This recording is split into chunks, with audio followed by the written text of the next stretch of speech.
Hi friends, welcome to Faris home food. இன்றைக்கி டேஸ்டியான சுவையான சோயா மிளகு வறுவல் எப்படி செய்யலாம்னு சொல்லித்தரேன். இது ரொம்ப ஒரு நல்ல டேஸ்ட்டாக இருக்குங்க. நான்வெஜ்ஜு சாப்பிட முடியாத நேரத்தில் இந்த மாதிரி சோயா வறுவல் செஞ்சு சாப்பிட்டிங்கன்னா அவ்வளோ சூப்பராக இருக்கும். தயிர் சாதம், லெமன் சாதத்துக்குலாம் வச்சு சாப்பிட்றதுக்கு ரொம்பவும் அருமையாக இருக்குங்க. வாங்க இந்த டேஸ்டியான சோயா மிளகு வறுவல் எப்படி செய்யலாம்னு சொல்லித்தர வீடியோக்குள்ளே போய் பார்க்கலாம். வீடியோக்குள்ளே போய் பார்க்குறதுக்கு முன்னாடி நம்மளுடைய சேனல் ஃபேரிஸ் ஹோம் ஃபுட் சேனலில் சப்ஸ்கிரைப் பண்ணாதவங்க சப்ஸ்கிரைப் பண்ணிக்கோங்க. தேங்க்யூ. சோயா மிளகு வறுவல் பண்ணுறதுக்கு பாத்திரத்தில் தண்ணி ஊற்றிக்கோங்க. சோயா ஒரு கப் அளவுக்கு போட்டுக்கலாம். நல்லா ஒரு 5 நிமிஷம் தண்ணி சூடாகட்டும். கொஞ்சமாக அதில் உப்பு போட்டுக்கோங்க, ஒரு 1/4 டீஸ்பூன் அளவுக்கு. அவ்வளோதான். ஒரு 5 நிமிஷம் ஆனதும் இப்போ ஸ்டவ் ஆஃப் பண்ணிக்கலாம். ஆஃப் பண்ணிவிட்டு நல்லா ஒரு 2-3 வாட்டி பச்சை தண்ணியில் வாஷ் பண்ணி நல்லா வடித்து, கொஞ்சமாக தண்ணி இல்லாமல் வடித்து எடுத்து வச்சுக்கோங்க. இந்த மாதிரி கொஞ்சமும் தண்ணி இல்லாமல் எடுத்துக்கோங்க. இப்போ இந்த சோயா ஒரு பக்கம் இருக்கட்டும். சோயா மிளகு வறுவலுக்கு பொடி பண்ணணும். இப்போ அதுக்கு ஒரு பேன் வச்சுக்கலாம். 1.5 டீஸ்பூன் அளவுக்கு நான் மிளகு போட்டுக்கிறேன். ஏன்னா இது மிளகு வறுவல்ன்றதுனால மிளகு காரம் அதிகமாக இருக்கணும். உங்களுக்கு மிளகு அதிகம் வேண்டும்னா கம்மியாக 1 டீஸ்பூன் போட்டுக்கலாம். 1 டீஸ்பூன் சோம்பு போட்டுக்கலாம். 6 காஞ்ச மிளகாய் போட்டுக்கோங்க. எல்லாத்தையும் போட்டு நல்லா வாசனை வர வரைக்கும் வறுத்துக்கோங்க. நான் எங்கெல்லாம் காரம் போடுறனோ அங்கே உங்களுக்கு ஏற்ற காரம் நீங்கள் கூடவோ குறைச்சலாவோ போட்டுக்கலாம். அவ்வளோதான். நல்லா வாசனை வர வரைக்கும் வறுத்தாச்சு. இப்போ ஆற வச்சுட்டு மிக்ஸி ஜாரில் போட்டு நல்லா பொடி பண்ணிவிட்டு வந்துடுங்க.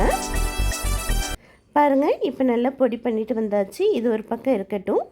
இப்போ பேன் வச்சுக்கலாம். எண்ணெய் ஊற்றிக்கோங்க.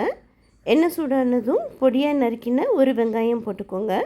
வெங்காயம் போட்டுட்டு நல்லா வதக்கிக்கலாம். ரொம்ப வதங்கணும்னு அவசியம் இல்லை. கண்ணாடி பதம் இருந்தால் கூட போதும். கொஞ்சமாக கருவேப்பிலை இலையும் போட்டுக்கோங்க. 1 டீஸ்பூன் இஞ்சி பூண்டு பேஸ்ட்டும் போட்டுட்டு நல்லா வதக்கிக்கலாம்.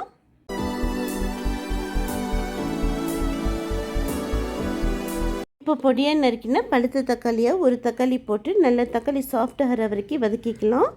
1/4 டீஸ்பூன் அளவுக்கு மஞ்சள் தூளும் போட்டுட்டு நல்லா வதக்கிக்கலாம். அடுத்து நம்ம வேக வச்சுருக்கிற சோயாவை போட்டுக்கலாம். சோயாவையும் போட்டுட்டு நல்லா இந்த எண்ணெயிலேயே வெங்காய தக்காளியோடு நல்லா மிக்ஸ் பண்ணி விட்டுக்கோங்க. 1 நிமிஷம். அவ்வளோதாங்க. நல்லா மிக்ஸ் பண்ணி விட்டாச்சு. இப்போ நம்ம வறுத்து பொடி பண்ணின மிளகு, சோம்பு, காஞ்ச மிளகாய் பொடியை போட்டுக்கலாம். போட்டுட்டு நல்லா மிக்ஸ் பண்ணி விட்டுக்கோங்க. கொஞ்சமாக தேவையான அளவுக்கு 1/4 டீஸ்பூன் உப்பு போட்டுக்கோங்க. ஆல்ரெடி சோயா வேக வைக்கும்போது கொஞ்சமாக நம்ம உப்பு போட்டிருக்கோம். பார்த்து உப்பும் போட்டுட்டு நல்லா ஹை ஸ்பீடில் வச்சு நல்லா 1 நிமிஷம் கிளறி கொடுத்துக்கோங்க. இப்போ மூடி போட்டு விட்டுடலாம். அப்படியே ஒரு 5 நிமிஷம் மட்டும் அப்படியே இருக்கட்டும். இடையில கிளறி கொடுத்துக்கோங்க. இப்போ 5 நிமிஷம் ஆயிடுச்சு. ஓப்பன் பண்ணி பார்க்கலாம். பாருங்கள், நல்லா கம்மன்ட்டு சோயா மிளகு வறுவல் ரெடி ஆயிடுச்சுங்க. நல்லா ஹை ஸ்பீடில் வச்சு இப்போ மறுபடியும் 1 நிமிஷம் கிளறி கொடுத்துக்கலாம். கடைசியாக கொஞ்சமாக கொத்தமல்லி இலையும் தூவிட்டு ஸ்டவ் ஆஃப் பண்ணிவிடுங்க. இப்போ வாங்க இந்த சோயா மிளகு வறுவலை ஒரு பிளேட்டுக்கு மாற்றிக்கலாம். அவ்வளோதாங்க. சூப்பரான டேஸ்டியான சோயா மிளகு வறுவல் ரெடி ஆகிடுச்சிங்க. இது சிம்பிளாக இருக்கும். ரொம்ப நல்லா சாப்பிட்றதுக்கு டேஸ்ட்டாக இருக்குங்க. நான்வெஜ் இல்லாத சமயத்தில் இந்த மாதிரி சோயா மிளகு வறுவல் செஞ்சு சாப்பிடுங்க. அவ்வளோ அருமையாக அட்டகாசமாக சூப்பராக இருக்கும். இதே போலேயே செஞ்சு பார்த்துட்டு எப்படி இருக்குன்னு கமெண்ட் பண்ணுங்கள். இந்த வீடியோ பிடிச்சிருந்ததுன்னா மறக்காமல் லைக் பண்ணுங்கள், ஷேர் பண்ணுங்கள், சப்ஸ்கிரைப் பண்ணுங்கள். தேங்க்யூ ஃபார் வாட்சிங். பாய்.